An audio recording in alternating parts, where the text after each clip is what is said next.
Well, you know, BT.org. Hey, gang, Bigfoot here. Not sure how many winters this truck has left. Well, that's not ideal.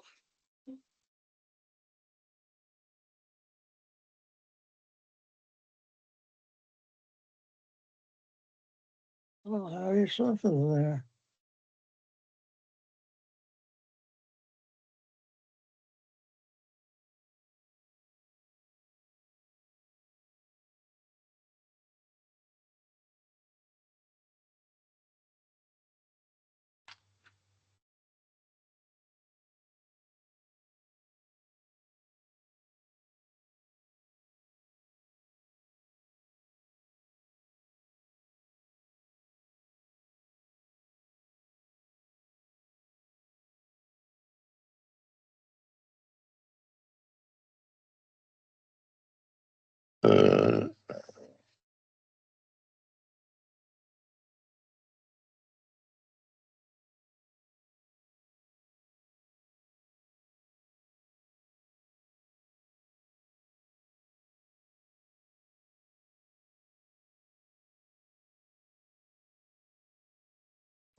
Good, how are you? Hi, Ed. Hi, Arabella. Can you hear me okay? Excellent. How about saying something? Just so I can hear you. Oh, I just turned my mic on. Perfect. Thank you. Something. All right. There you go. Something works. Okay.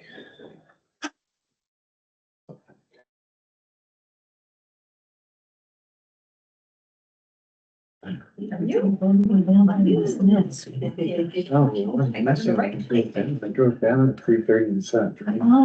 Adam, Phew. my recommendation would be to say it's a changing market and that we will add an addendum within a year to update it to the current realities of Act 73 instead of trying.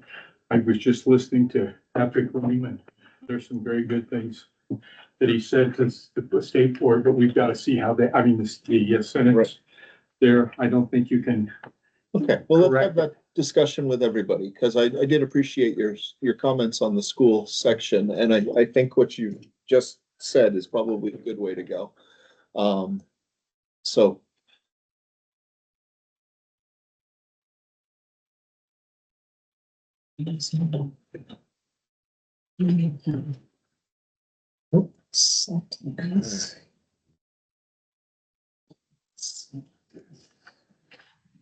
Thank you. I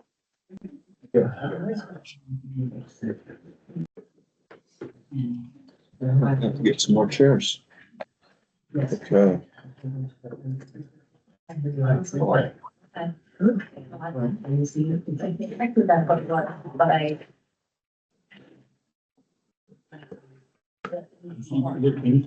what I went there first. Publish the And I thought it was ACRPC the same, but I thought, and what happens guys?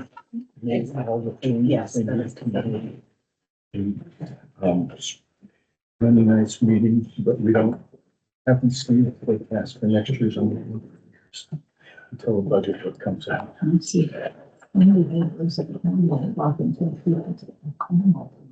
Future of the companies. I'm in case unless you raise $25 million. It's going to wait, Rich. Oh, I need you to picture with that. That's what she's not saying. 3-minute warning would be good. Don't think Okay. I said that. I'm fine. I'm just taking roll. Yep, understood. Figured I'd give you a heads up. Okay, great. I don't know if anyone's calling. Very. Okay.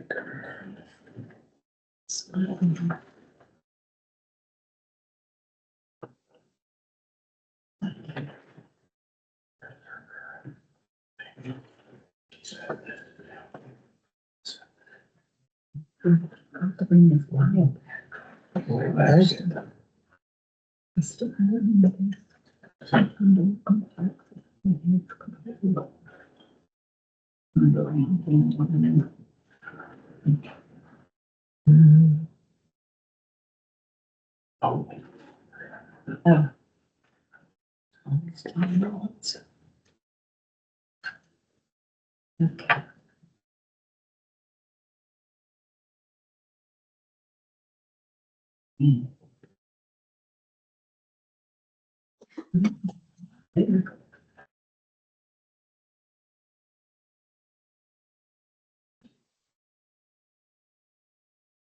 Okay. So we have quorum. Okay. We've got a minute left. We got a minute left.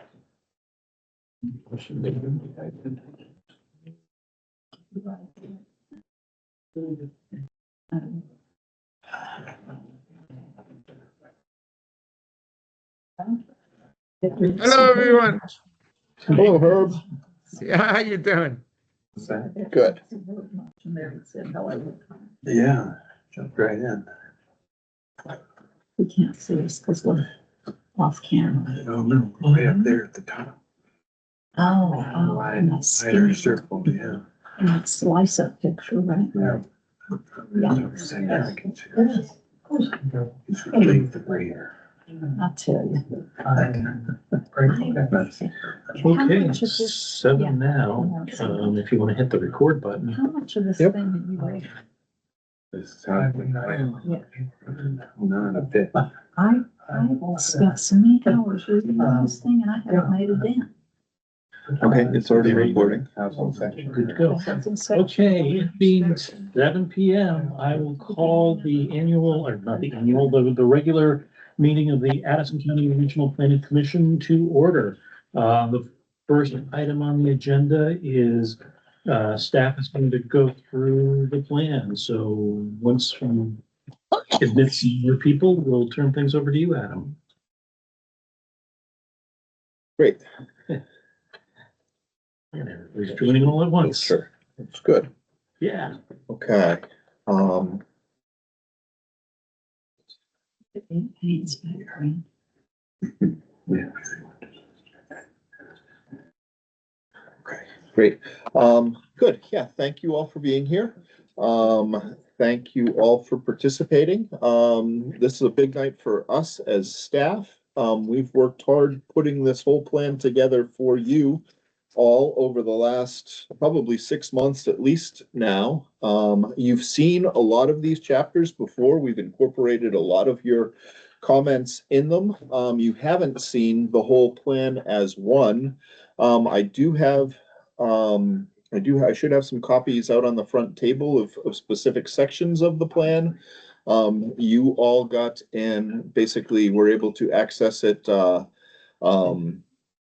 the web. I recognize it's big. If some of you want a kind of a full copy, a paper copy to read, I'm certainly happy to do that. Just let me know and we can mail it out to you because I recognize it's a big document to print if you want to go through it. And I do appreciate all of you reading it and going through and making comments. Let's see. I guess I will, with no further ado, do you want to say something, Rebecca? I was just going to say, we should let people know that there are appendices that are not yet on the website, but they are coming. There are extensive appendices for the energy section, some for natural resources and economic development. So just so you know, there will be some additional material there and glossaries and definition. Is it?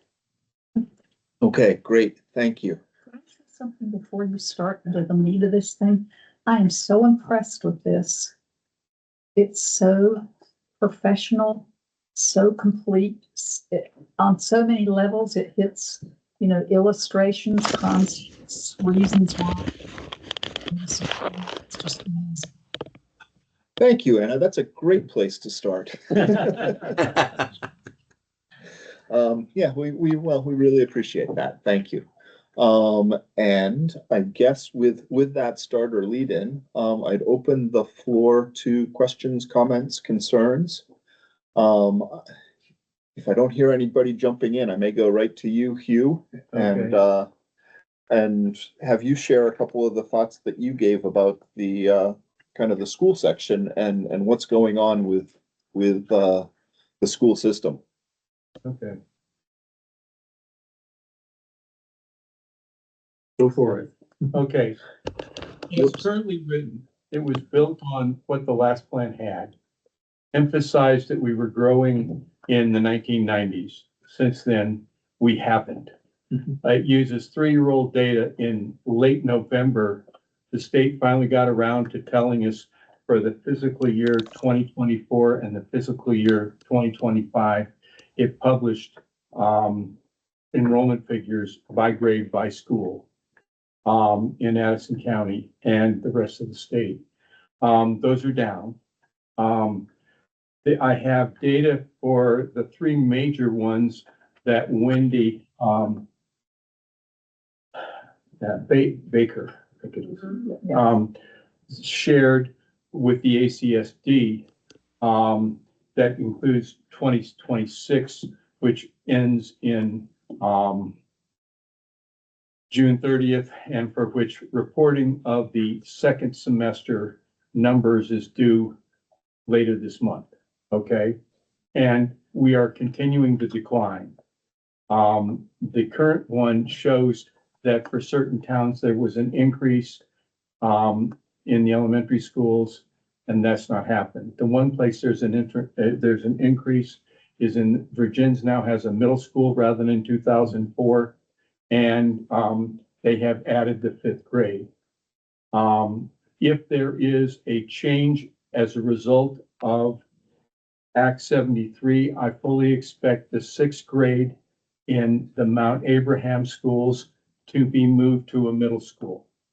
Given the size of the buildings, I suspect and would strongly recommend that the middle schools students from both the Addison Northwest and Mount Abe go to Virgins.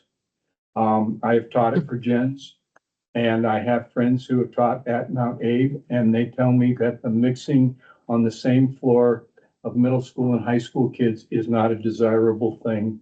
And I do not substitute at the middle school in Middlebury because I can only work well with high school students. So fortunately we have the buildings, and if we do that, we repurpose the buildings. Patrick Ream, in his testimony yesterday, who's head of the Mount Abe, said, quote, 8 years ago, the Addison superintendents at that time, 3 of them, wanted to combine to a single one, and they did not get the reported state information from the state. And then he went in to say that they didn't, then the merger of the Addison Northwest and the others were not. He favors sort of a strong push to voluntary, which is basically, if you don't do it, we're going to come in and we'll dictate. And so it's to your incentives to do it over the next 3 years is what he recommended to the legislature. So I expect to, in 5 years, 2 comprehensive high schools, 1 in Middlebury and 1 in Bristol, 2 middle schools, 1 in Middlebury, 1 in Virgins, 4 elementary schools in the ACSD, Middlebury, Bridport, Salisbury, and either Cornwall or Weybridge. The superintendent is speaking to Cornwall parents now to talk about their building and why it's not favored. In Addison Northwest, I have not Ferrisburg and Virgins. I don't know the size of the Virgins school, but I don't think it could absorb all of Ferrisburg at this time. So that's to be decided. And in the MUASD, Bristol and Moncton will definitely be there. Unfortunately, Starksboro is below 100, and Moncton is above, even if you take out the 6th grade. And the state is basically saying we're going to aim for an average class size of 15 to 16 per class on that. So the question really is, what's the space available in other businesses and how easy is it to commute? I personally would not like to drive from Starksboro to Moncton to drive an elementary grandchild who lived in Starksboro. I would rather come down 116. So The other issue is, I think that we can get better integration with the Hanford Career Center.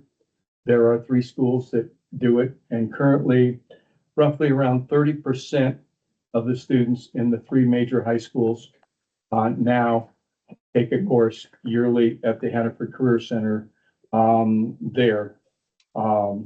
So that's the justification. And right now, I have not seen published from Middlebury Union, which is the ACSD budget book isn't out, and I haven't found the equivalents for either Northwest or others that are focused, but it should come out within that.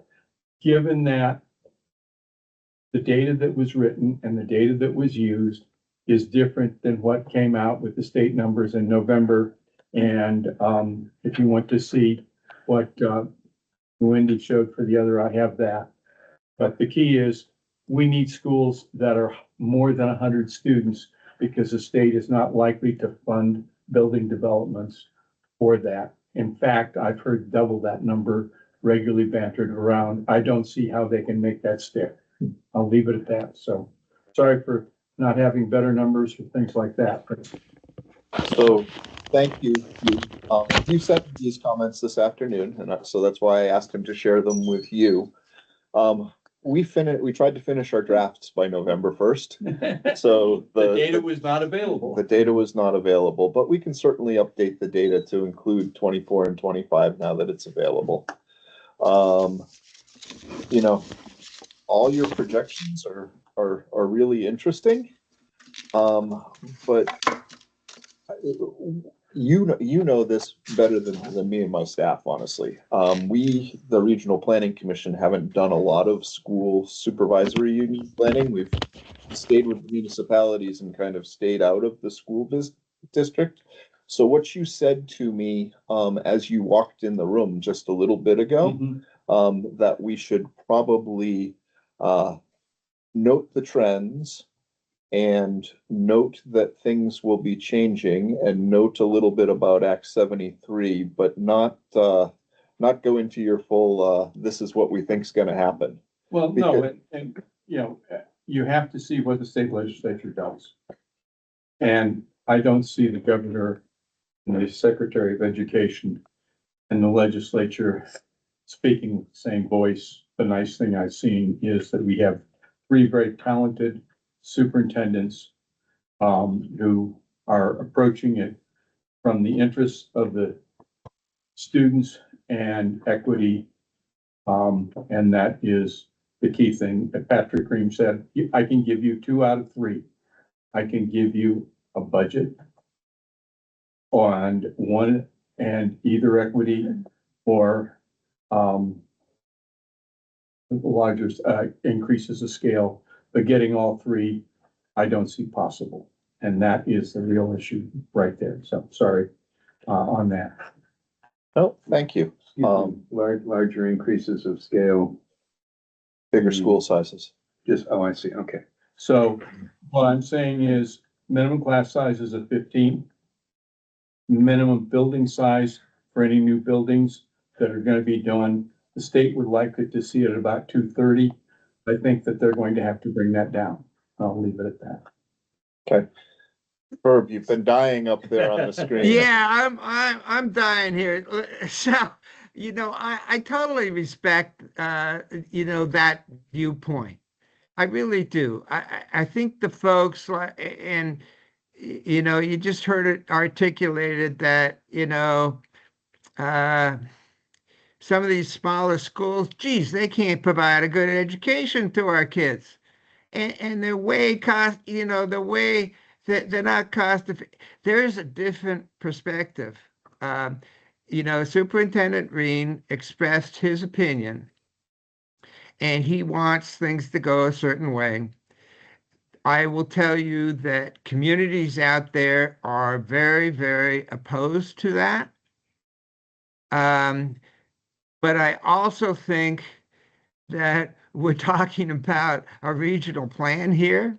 I couldn't let it go by. I mean, I totally respect it, but you know, there's another perspective there.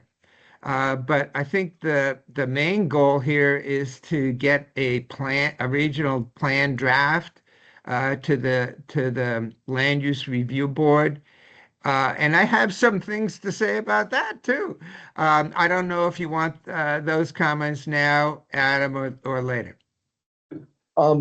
Let's give some other folks a chance to, this is a big topic, and we're talking about it a little late. It's not something that we know a lot about, which is why I said we should certainly update the data to the best available, but we're going to I guess hedge a little bit is what I'd describe it, as far as noting that Act 73 is going through, noting that it's a hot topic, but not necessarily embrace the projections that Hugh gave us.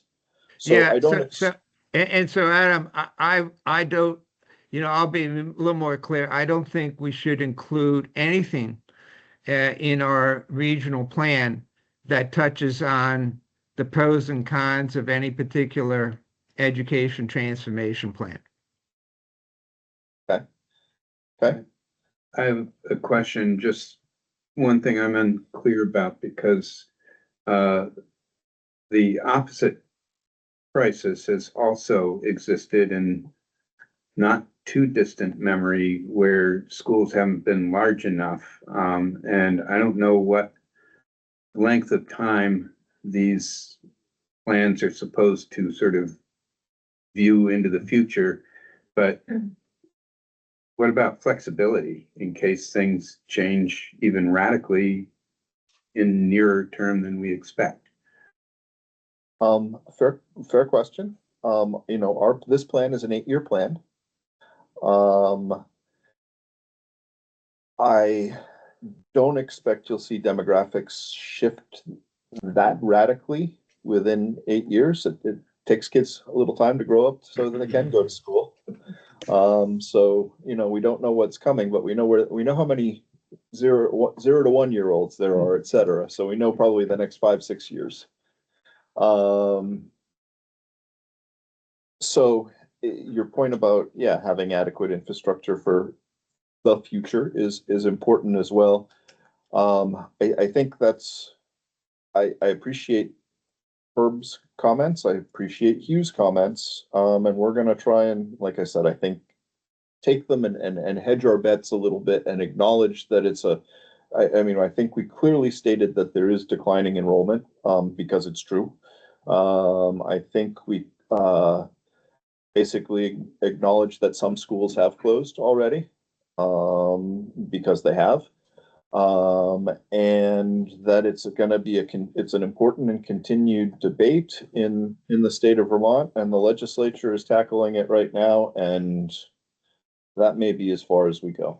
I guess one question I have, when we talk about repurposing buildings, again, I'm thinking about flexibility. Can they be repurposed back to schools? Is that Sure. people thinking about that kind of thing? So generally, We the school districts or the supervisory union districts have, at least in Addison, I know they sold it to the town for $1. Sold it back to the town for $1, and Addison's looking to do different things with it, including a childcare. I don't know, it's too early to know what Ripton is going to do. In the old Whiting School, there's also a child care facility, there I is. think. Oh. Yeah. 8 arcade. Yeah. And Rutland Northeast right now has their pre-K. But they reaffirmed last night at the school board meeting that they're moving the pre-K program from Whiting to Leicester. Okay. So So we tried to point out to the school board members that the merger agreement that was signed, 2018, said that when it's no longer being used as an educational facility, then it goes back to the town for $1. And they all seemed puzzled by that. So it'll be interesting to see where that goes. Okay. So they are getting repurposed. A lot of it, childcare is same church anyway, maybe a different pew, but pretty similar to education. So and there may be other things that they choose to do. So, does that answer your Yeah, question, it Tom? helps, absolutely. Okay, great. Hey, Adam, Yes, this is Steve Rebell. I've got the meeting notice in front of me and I'm trying to figure out if we're following the meeting notice or whether we're just gonna spend a lot of time on, the education part of the regional plan. But it says here that between you and, Mike and Rebecca, we'll briefly present and then take comments from commissioners and the general public on the full draft of the Addison County Regional Plan. Is that going to happen? Or, yes, sir. or we're just going to talk at length about what it seems like there are lots of inconsistencies related to the education piece. So I would really like us to follow the plan and the notice that has been mailed out to us, and let's get going. Okay, well, I would tell you that I think we are, Steve, and that, the education section's a section of the plan, and if commissioners want to talk about it, it's an important section. There are absolutely other sections, and Ed has his hand up. I guess I'd say, I appreciate that. I'm wondering about the brief presentation and then ultimately the comments. The presentation from you and Mike and Rebecca. you got it already. It was Oh, very my. brief. I've been on the meeting the whole time and I must have missed it. Yes, I think that's true. I basically said, we've given you the plan, you've had sections, and I opened it to comments, so. Is there something more you would like, or something additional you would like? At this point, I'm ready to move on. Okay, thank you. Ed, you have or your hand up. Now, before we move on, everything, as much as I hate the state government running local business, all this stuff with consolidation and everything has to come from the top, because nobody in these small towns is gonna vote for it. They're worried. Okay, thank you, Ed. You wanna do this, Shannon? I'm sorry. That's all right. Let's go back to Herb. He's got his hand up. Herb? Are we on to general comments, or are we still Yes, on the please. education piece? Yeah, yes, please. General comments, please. Yeah, so thanks. I agree. This plan is a terrific piece of work by you folks. Very professional. The issue that I had raised, I think at our last commission meeting back in December, and then I submitted some comments around, and so those. I thought we made some revisions to the population housing goals, objectives, and actions to reflect that we were going to need housing outside. We need housing inside the village centers, but also housing outside the village centers. And I was concerned by that not explicitly talking about that. If you got into later issues around Act 250 or whatever, that could come back to bite us, because I think a lot of the housing needs, I think the commission has said, at least 40% of our target is going to have to be from outside the villages. And I thought we had made some changes to reflect that. I have a concern around the future land use goals in a similar kind of vein. We're going to need housing inside the village centers, but we're also going to need it outside the village centers. And I don't see that reflected here. I suggested some edits, but those were passed over. So I don't know what to do. I mean, we got to get this thing off to the land use review board. But I just don't, I'm a little worried that it doesn't reflect, Addison County and a lot of our towns who are going to need housing outside the village centers. Okay, so Herb, I think we did include your suggestions, and I would ask you to look at, let's see, page 30 of the population and housing section, goal 1, objective 2A, and I'll just read you objective 2 and A, and you can tell me whether or not we got it right. And it says, encourage an adequate supply of code compliant housing in rural areas as necessary to meet the housing targets of Act 181. Provide technical assistance to municipalities to develop specific standards and review processes for planned unit developments that employ conservation design principles such as preservation of agricultural land, protection of natural resource, cluster development for density bonuses, enabling housing developments, including mobile and modular homes with shared infrastructure in rural sites. Yeah, So, and I got that, and maybe I just sort of goofed to the last meeting. I don't know, but reread it again. That seems to apply solely to planned unit developments, and not all the housing that we're going to need is going to be supplied by planned unit developments. I don't know. The general objectives talks about encouraging adequate supply of code-compliant housing in rural areas. Maybe that's enough. I don't know. It would just be nice to see some explicit language either in the population and housing goals and objectives or in the land use. I mean, the land use objectives, it is even more, what it talks about is it is growth in downtowns, village centers, and growth areas, and which to me doesn't really acknowledge that we need some housing beyond those areas. I don't know. I don't want to belabor the point. We got to move on. We got to get something to the land use review board. I just wish there had been something that explicitly recognized that we need housing outside village centers.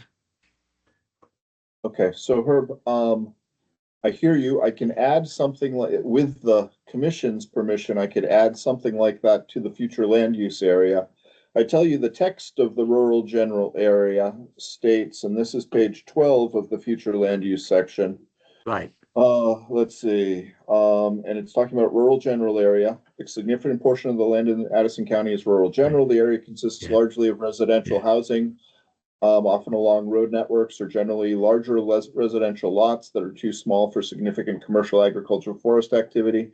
Not all of us were meant to or desire to live in a village. In its housing targets, the Addison region recognized this reality. While 60% of targeted housing development is planned for the growth areas and village areas, those areas only encompass 3.3% of the land in the region.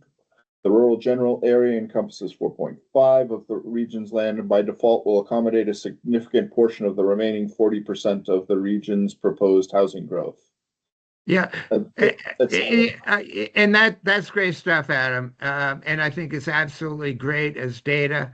I'm just concerned that if a project's proposed outside a village area, let's say for a community manufactured, a manufactured home community, and they're going to look to, and folks who want to oppose that kind of affordable housing are going to look to the goals and objectives, and they say, well, we want to concentrate housing in designated downtowns, villages, and growth areas. So, you know, we oppose, you know, this proposal for affordable housing.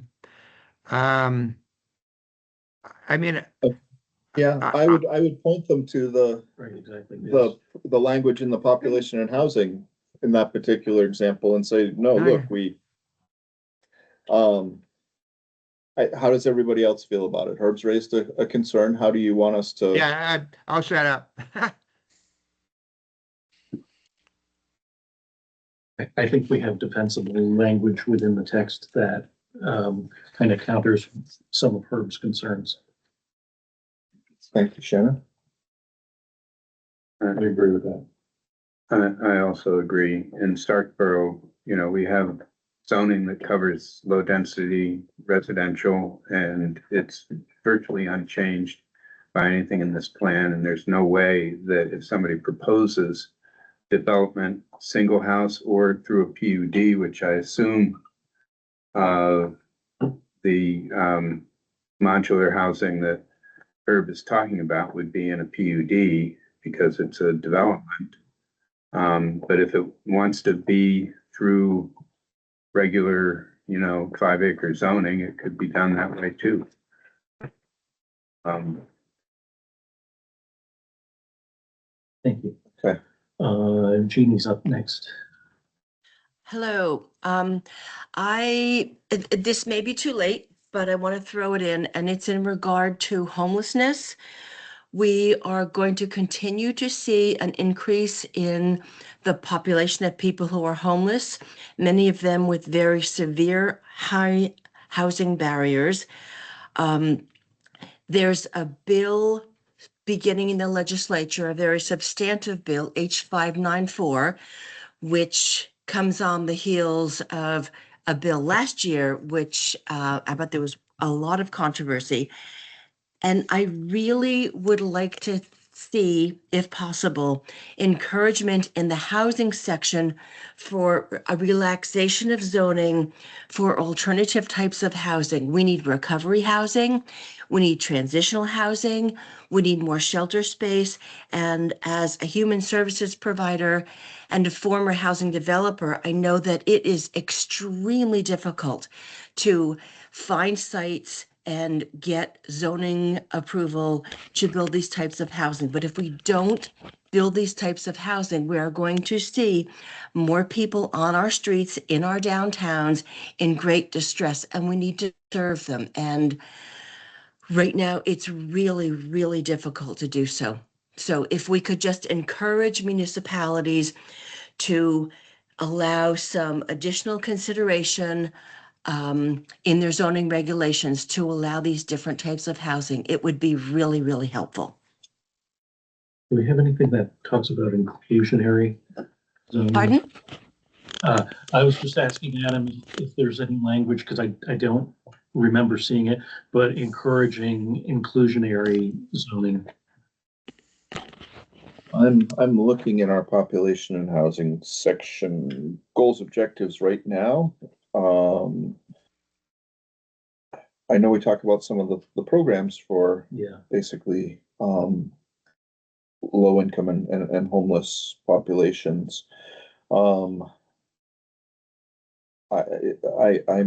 gonna take Jean's word for it and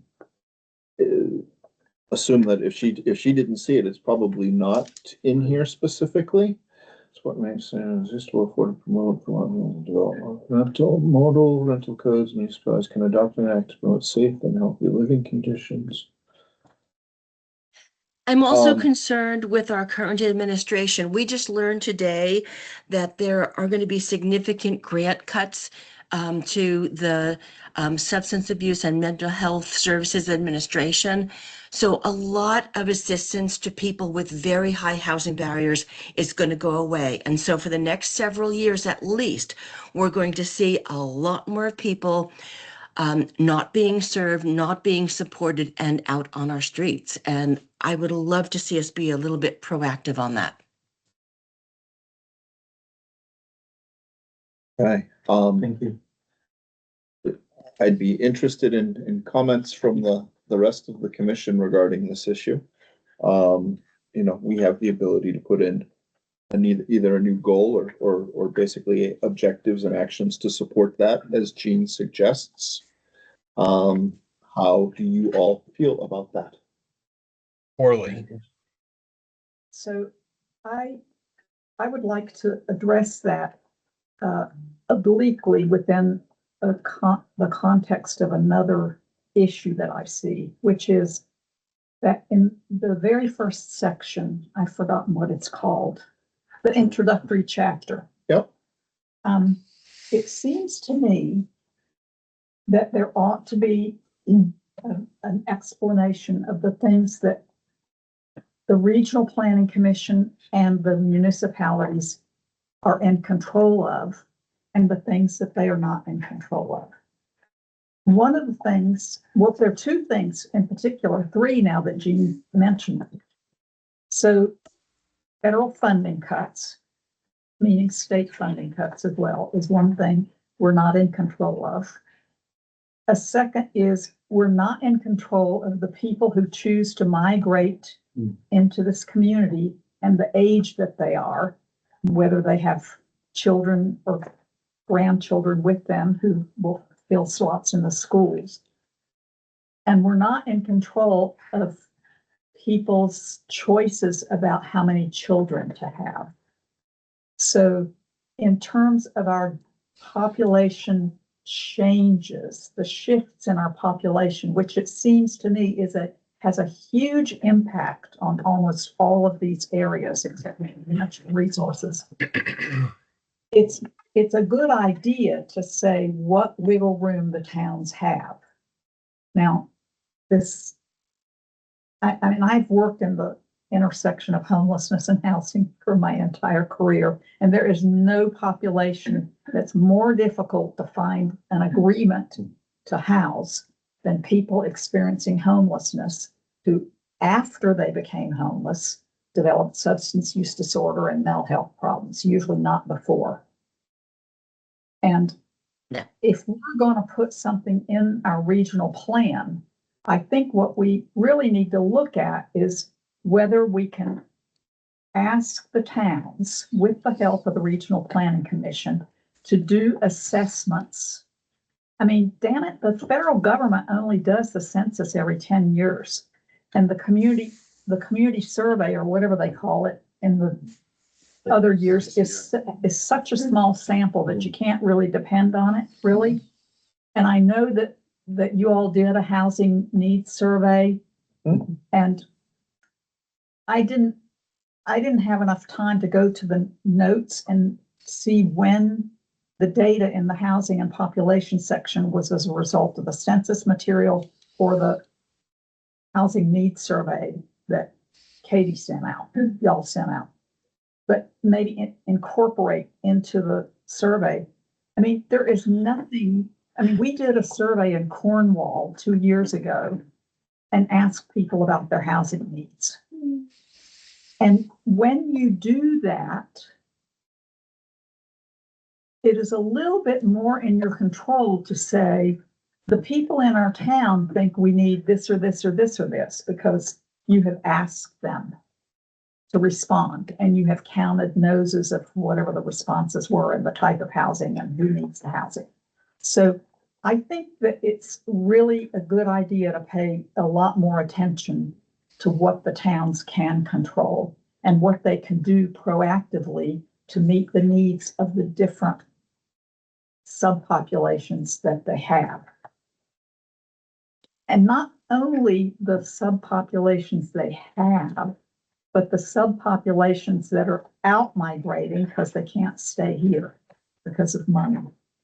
So I know this is a general observation, and there's no place really that I could think to put something like that except in the beginning. But if you want this to be a template for the towns to emulate, or a reference point or a touchstone for them to come back to, you've got to be, I think, I mean, we're rewriting our zoning regs now in Cornwall. So it's germane to me as we're going through the density bonuses and whether they're PUDs or non-PUDs. It has to be specific more. Okay, so I heard Jean give us a pretty specific suggestion, which was basically work with communities to amend their regulations to make it easier to provide, I'm gonna call it special needs housing. And maybe special needs is a poor paraphrase on my part. Huh? Non-traditional? Can I respond? Yes, please. We are not going to be asking, all I want is not to say towns must. I want to encourage municipalities to consider making some room in their zoning regulations that will allow for alternative uses of housing. It is so difficult in Middlebury because anything that we want to do is considered a social services facility, quote unquote, and that's confined to very different areas. The downtown area, the office apartment district, that's where all the drug activity is. That's not where we want to build recovery housing.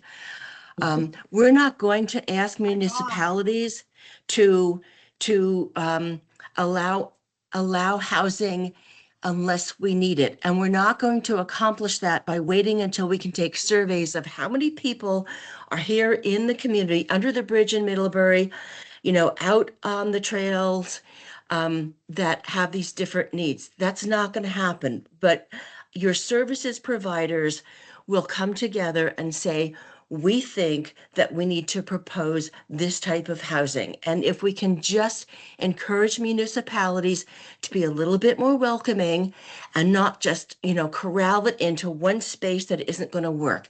That's all I'm asking is just let's encourage, let's bring this up as a bullet point to alert municipalities to this is the problem and it's going to become an increasing problem and we need to work together. The feds are not going to take care of it. I'm involved in looking at legislation at the state level. They can't do it all. They're going to be encouraging municipalities, and I would like our regional plan to work in tandem with legislation that just says, let's look at some alternative possibilities, some increased opportunities. Okay, thank you. Let me ask this a different way, and I guess I should, I don't know, Arabella wants to comment, Jeremy wants to comment. Is it on this topic or is it on something different? On this topic, I think this is a serious omission from the plan if we do not address this.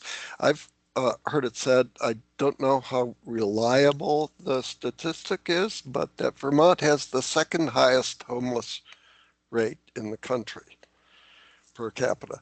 This is a serious crisis, and all you have to do is walk around Middlebury to see it. It affects our population centers because those people gravitate towards our population centers because heat and whatever marginal services are available there. It doesn't mean that it can't be addressed in smaller towns as well. And I think it was Jean's comment that that keeping those kinds of facilities away from drug sources is probably a good idea. I don't have any specific recommendations. I haven't read the transportation or the housing plan in detail, but I just support what's being said here, and I think that we need to do something about it in the plan. Okay, thanks, Jeremy. Arabella? I agree with what's been said. I put my hand up to talk about something else. Okay. Maybe we ask this question in a different way. Does anybody object to including Jean's suggestion in the? There, that's a good way to do that. And before we do that, I just want to say, I want to be respectful of everybody's opinions and also the time. We're already a little bit further down on the clock than we want to be. And I would just caution us not to make the pursuit of perfect get in the way of good. You know, we've got a lot of good ideas here, but we also have a really strong base with what the plan is already. We're facing some pretty big deadlines to get this to the LURB. So yes, I try to be brief and concise with what's going on, please. But to Adam's point, does anybody object to incorporating Gene's comment into the plan? There you go. Okay, great. Thank you. So Arabella, you had something else. Yes, I emailed Becca with something because I didn't think it was but she suggested that other people may have questions about it. So page 4 of the summary under ACRPC equity work, first bullet reads, structure policies and investments to benefit all residents and ensure they do not disproportionately burden areas containing priority populations. And when I read that, I wondered if priority should be minority, but she said, no, it is correct that it's priority populations. And she said it will be in the glossary, but if it take too much time, if that's priority population is a brand new phrase to me. So if someone could explain it quickly, that would be great, but it's not a big deal. So Arabella, it comes from statute. Basically the legislature added a new planning criteria, equity, looking at how it impacted, and it is priority populations. You're not wrong to think about it, priority populations being minorities, honestly, or a BIPOC population. In Addison County, to meet those statutory definitions, it's largely the census blocks in Virgins and Middlebury. And honestly, so we did include basically reference to the statutes in the appendix, and in the appendix we do an analysis of each of the sections of the plans and each of all of our policies and actions that we're developing. I can tell you, generally they do very well as far as priority populations. Are not negatively impacted by the things that we do. Generally, the most services that we have are in Virgins, Middlebury, Bristol, in our growth areas. So honestly, the analysis kind of shows that people that are potentially impacted or receive the least amount of services are probably our rural poor. And that's where we should be concentrating our efforts on in Addison County. So in our analysis, we acknowledge that, and I think we'll look to basically do more where we can for that group in particular, as well as everybody else. I mean, equity is largely fairness and justice, and that's we're trying to create a plan that serves people with fairness and justice. Thank you. Jeremy. Is my hand still up? I'm sorry. Yep. I didn't realize I have to turn it off in this platform. No problem. Any other comments on the plan? So Cheryl. Get my I'm not going to turn on my video, but audio is important here. So just for the sake of brevity, I would just like to suggest spell check. And if you want specific examples, I can give them to you, but just spell check the whole thing. That'd be cool. Thanks. Thank you. I can assure you it was on, but apparently it didn't get everything, so. Well, I only know of one way to spell catalyst, and it has a Y in it every time. So that was one example, and I'd be happy to give you more, but I would think that if if we checked everything with spell check, it would pick up on things like that. So I don't know if there were sections missed, or I don't know. I haven't used spell check in years, so I don't even know if it exists or if it's useful. But there are a few things that could be checked. Thank you. Any other comments? I do. I don't know exactly what to say. And I want to make this really brief because you're right, this is going on too far. I read every chapter and I read it with the lens of health. And I think health gets minimized in this plan. There are mentions of it. But health, and I'm not just talking about healthcare, health and healthcare are real important, vital issues in Addison County. And I think there needs to be more dialogue around how the story that we tell ourselves about our health and our healthcare system. And the staff have done a terrific job of kind of, if you read between the lines, you can see health in every single one of these sections. We need to find ways to amplify this, not necessarily in this plan, because I think the wording is in there, but it would be very easy to go the next 8 years and not have meaningful dialogue around health improvement in Addison County. I can go into far greater detail, not tonight.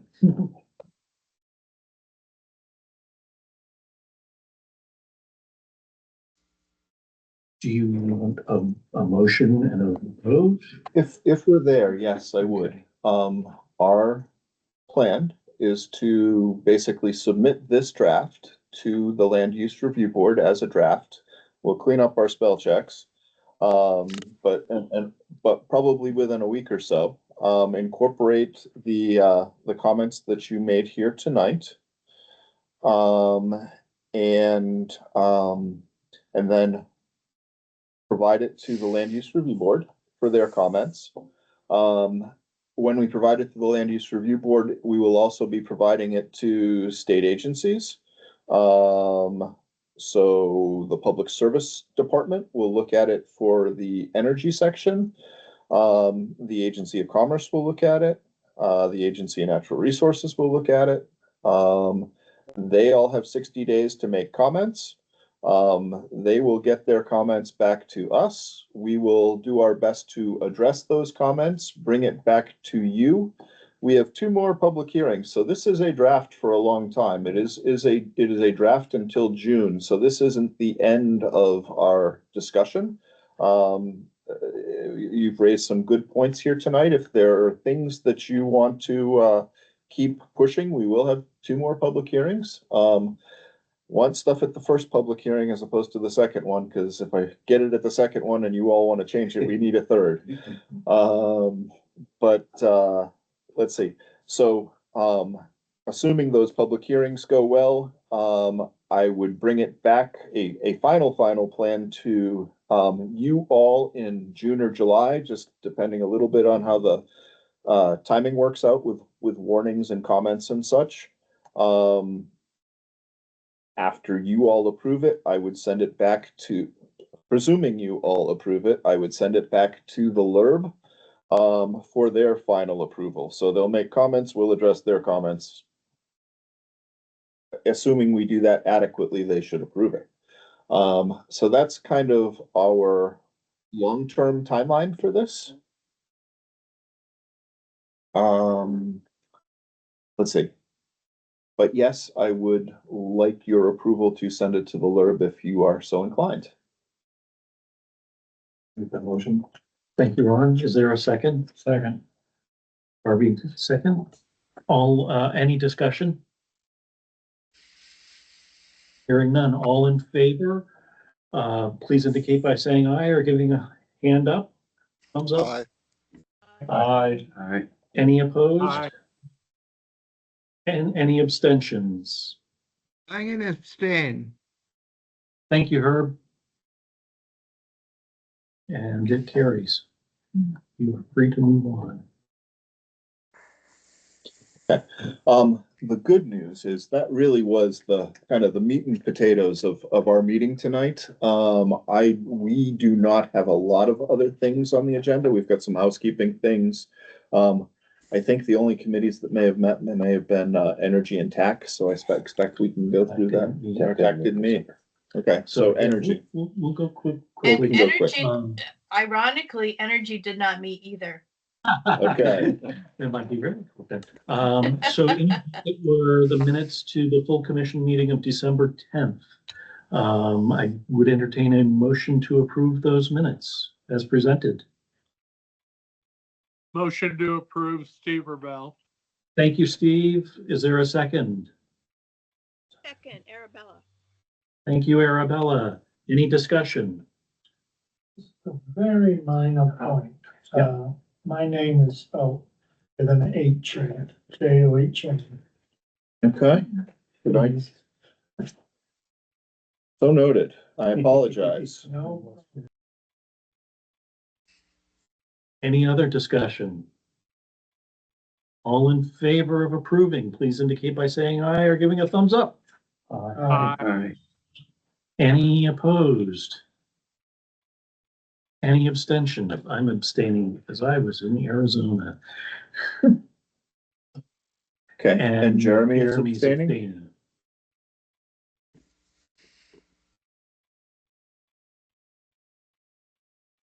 In your packet were also the executive board minutes, except there were no minutes because we didn't meet in December.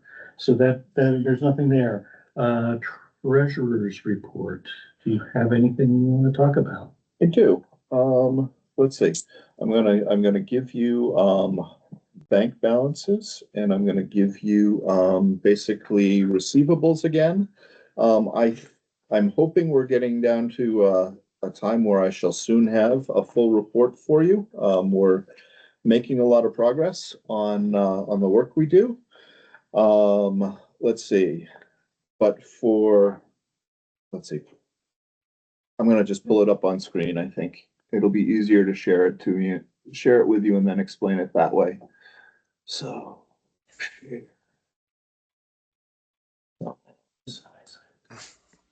And Jean, I saw your hand was up as well. Did you have a question or a comment? Yes. Okay. So I'll start with bank balances. Can everybody see that? Yeah. Okay, make it a little bigger. Oops. Plenty big. Oh, too big. That's good. It doesn't like my mouse when I do this. There we go. So, you know, we started having this discussion, June, July of last year. Just in July in particular, we recognized we had a problem.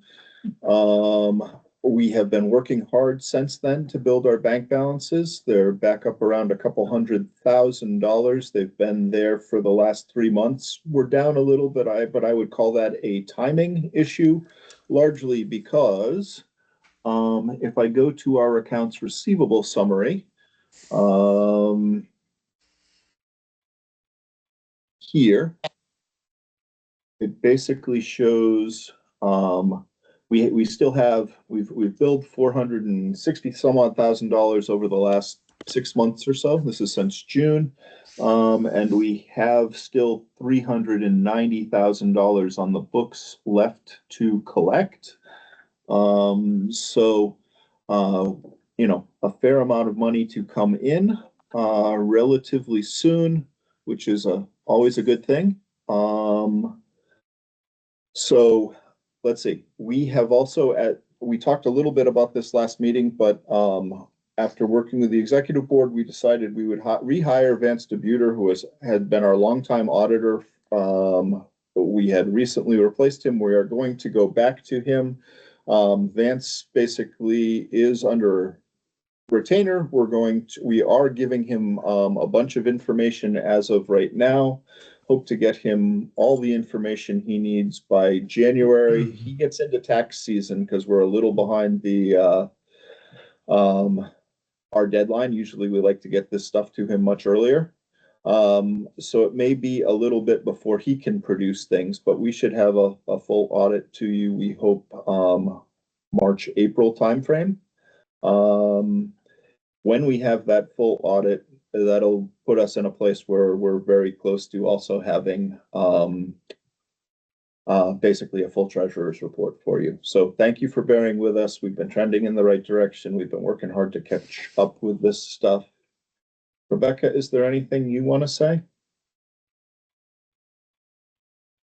No, I would just say on the receivables, I removed a number of things that you saw the last few months. So we actually have collected more than what you see here. And that's showing what's owed right now. So that's updated a bit from a few months ago.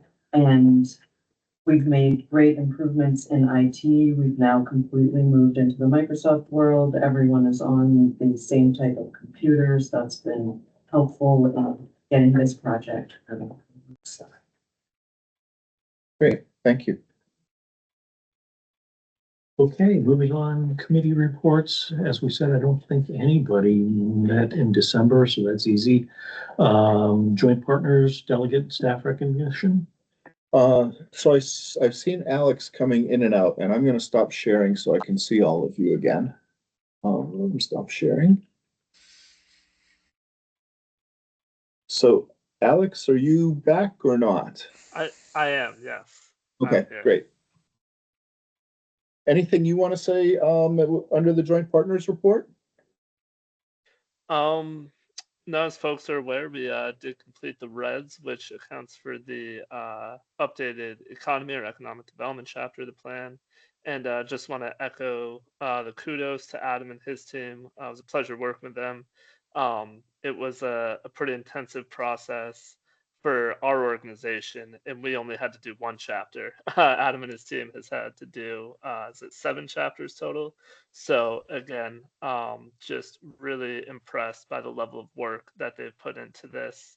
Otherwise, that's all from ACRPC for now.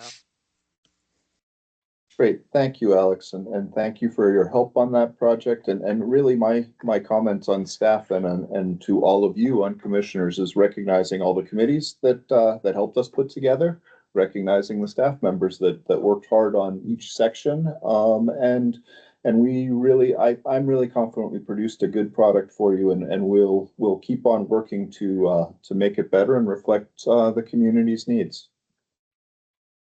Super, thank you. Thank you. I saw Jean, you have your hand up still. Do you question or comment? I guess not. Moving on to old business, Maple Broadband. Steve, what have you got for us? I'll keep it short. It's been a long meeting already. I guess most importantly, an update on our subscribers. We just broke the 650 mark. We got 652 subscribers now. We're continuing to wait for our hoped BEAD Construction Award, which will help us round out our network. We're also continuing to plan for our affordable long drop program.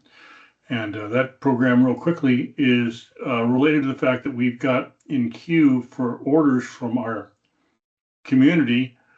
They want Maple Broadband service, but they want to go underground, and we require conduit, our cable to go in conduit running from the pole to the home, and that gets expensive. And so we've had about 150 people who've said thanks, but no thanks.